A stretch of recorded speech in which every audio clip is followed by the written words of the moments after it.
شیخ Saadi رحمۃ اللہ علیہ فرماتے ہیں، ایک دفعہ مجنوں کو کسی نے کہا، کیا بات ہے، آج کل لیلا کے کوچے میں نہیں آ رہا؟ تجھے لیلا سے محبت نہیں رہی؟ اس نے تڑپ کر طنز کر کے، میرے زخموں پر نمک پاشی نہ کر، دور رہنے کا یہ مطلب نہیں کہ میں نے اپنا خیال بدل لیے ہیں، کوئی مصلحت اور مجبوری بھی ہو سکتی ہے۔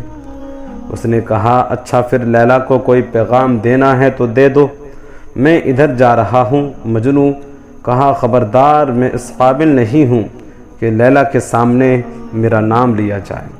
سچی محبت کبھی بھی محبوب سے باغی نہیں کرتی، بلکہ ہجر و فراق میں محبوب سے بد دل ہونے کے بجائے اس میں اور نکھار، خلوص اور وفاداری کے جذبات پیدا ہوتے ہیں۔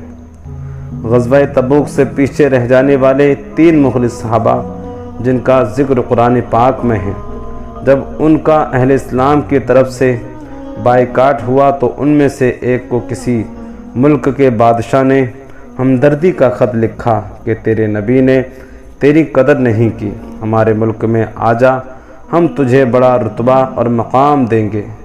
رقعہ پڑھ کر اس عاشق رسول کی چیخ نکل گئی اور اللہ کی بارگاہ میں عرض کیا، اللہ، کیا ایسا دور بھی آنا تھا کہ دشمنوں نے میرے بارے میں اس طرح سوچنا تھا؟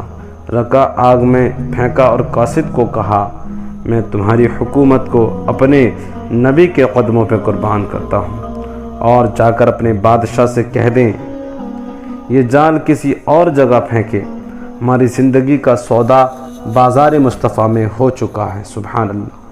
دوستو، حکایت پسند آئی ہے تو اپنے دوستوں کے ساتھ شیئر کریں، چینل کو سبسکرائب کریں اور بیل کا آئیکن ضرور دبائیں۔